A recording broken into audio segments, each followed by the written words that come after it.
यो हो TU cricket मैदान जुन चाहिँ अहिले 119औं दिनमा आइपुगेको छ र काम एकदमै निरन्तर भइराखेको छ। हिजो अस्ति केही पानी डिस्टर्ब गरे पनि आजदेखि चाहिँ आज पानी परेको छैन र काम एकदमै तीव्र गतिमा भइराखेको छ। भिआइपी जोनमा चाहिँ कुर्सी सेट गर्ने भन्नु भएको थियो आजसम्ममा, तर हिजो पानी परेर चाहिँ आज कुर्सी सेट गरिएको छैन। सम्भवतः भोलिसम्ममा सायद कुर्सी राखिनेछ र यतापट्टि पनि लगभग तल्लो साइडमा काम फिनिसिङ हुँदैछ र कुर्सी राख्न मात्रै बाँकी छ भने माथिल्लो साइडतिर चाहिँ ढलानको काम भइराखेको छ।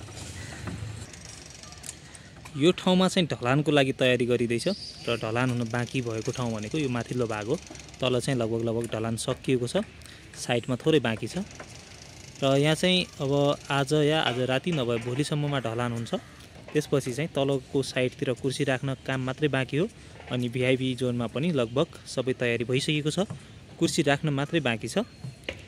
त्यसैगरी हामी यतातिर हेर्न सक्छौं, यो साइडमा एकदमै तयारी अवस्थामा हो कुर्सी। लगभग हिजो नै कुर्सी राख्ने भनिए पनि बर्सातको कारणले गर्दा कुर्सी राख्न सकिएन र कुर्सी लाग्नको लागि एकदमै तयार चाहिँ भइसकेको छ तल्लो भाग र माथि चाहिँ यो अझै काम चलिराखेको छ र लगभग केही दिनमा माथि पनि सकिनेछ। त्यसपछि भनेको माथि कुर्सी राख्ने काम मात्रै बाँकी रहनेछ। लगभग अब टियुको काम एकदमै अन्तिम अवस्थातिर आइसकेको छ र हामी हेर्न सक्छौं कुर्सी पनि यहाँ लगभग सम्पूर्ण कुर्सीहरू ल्याइसकिएको अवस्था छ र पहिलो रङको हामी कुर्सी देख्न सक्छौं। यो कुर्सी चाहिँ अब हाम्रो यो फिनिस भइसकेको ठाउँतिर चाहिँ जडान गरिनेछ र बर्सातको कारणले गर्दा हेर्न सक्नुहुन्छ यो माथिल्लो भाग हो, काम भइराखेको भाग चाहिँ तल छ र माथिल्लो भाग एकदमै हिलो छ। अब किनभने यहाँ विभिन्न गाडीहरू जेसीबीहरू चल्ने भएको कारणले गर्दा पनि झन् हिलो देखिएको छ र यसले गर्दा काममा त्यति असर पारेको छैन, किनभने काम गर्ने भाग चाहिँ तल हो हैन, हिलो चाहिँ अलिकति माथिल्लो साइडमा चाहिँ छ र पानी पर्यो भने चाहिँ ढलानको काम चाहिँ स्थगित र अरू काम गर्न चाहिँ नपाउने हुँदाले पानीले त्यो चाहिँ असर गरेको छ। बाँकी चाहिँ हिलोले चाहिँ खासै असर पुर्याएको छैन र हिँड्नुको लागि चाहिँ यताउता गाडी र मानिसहरू हिँड्नुको लागि चाहिँ अलिकति हिलोले गर्दा अलि असहज चाहिँ भएको हो। बाँकी काम चाहिँ एकदमै अझै पनि तीव्र गतिमा भइराखेको छ। सम्पूर्ण कामदारहरू पनि एकदमै जोसका साथ लागिरहनु भएको छ।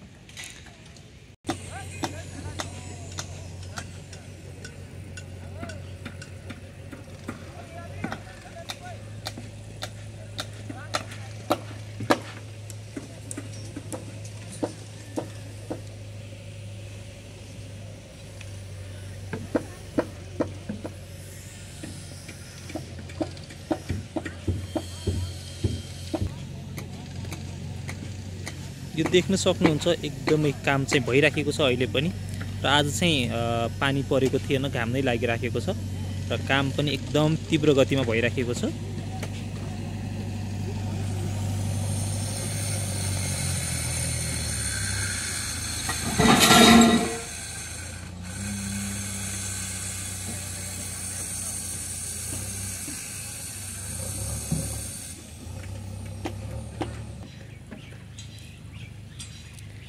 यो चाहिँ फ्लड लाइटको लागि तयार गरिएको छ।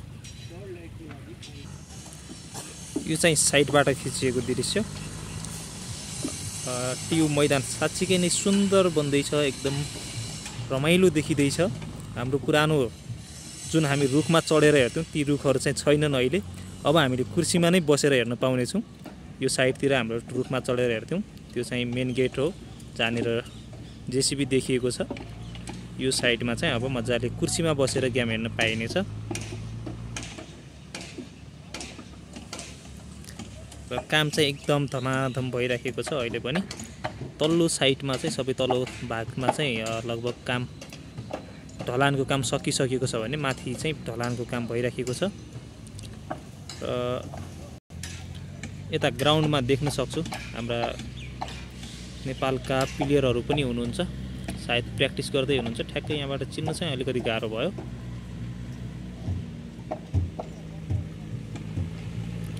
यो चाहिँ एकदमै सुन्दर दृश्य देखिएको छ। आज मौसम पनि त्यस्तै नै छ र टियुको दृश्य पनि एकदम सुन्दर छ। मैले सम्भवतः सबै ठाउँबाट चाहिँ यो दृश्यहरू कैद गरेर तपाईहरुलाई देखाउने कोसिस गर्दैछु। यहाँ चाहिँ ग्राउन्डमा प्र्याक्टिस चलिरहेको छ र घाँस पनि काट्ने काम भइरहेको छ। ग्राउन्डमा जुन घाँस थियो दुबो थियो त्यो चाहिँ काट्ने काम पनि भइरहेको छ र ट्यु त्यतिकै पनि सुन्दर। झन् त्यसमाथि आज मौसम पनि राम्रो छ। झन् ग्राउन्ड रेडी भइसकेपछि चाहिँ झन् सुन्दर देखिनेछ। पक्कै पनि एकदमै राम्रो दृश्य हामी देख्न सक्छौँ।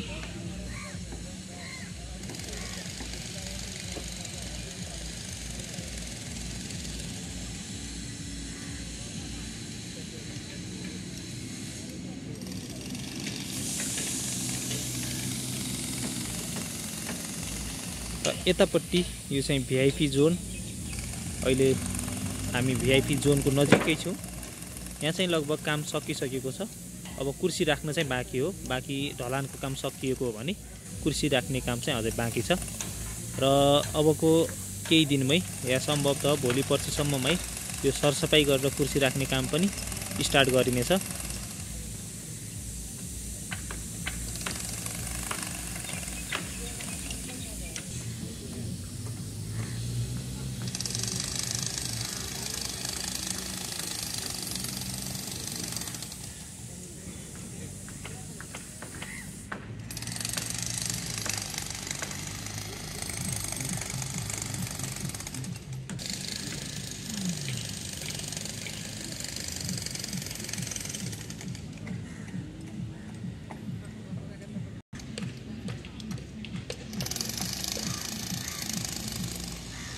यो चाहिँ भिआइपी एरिया हो।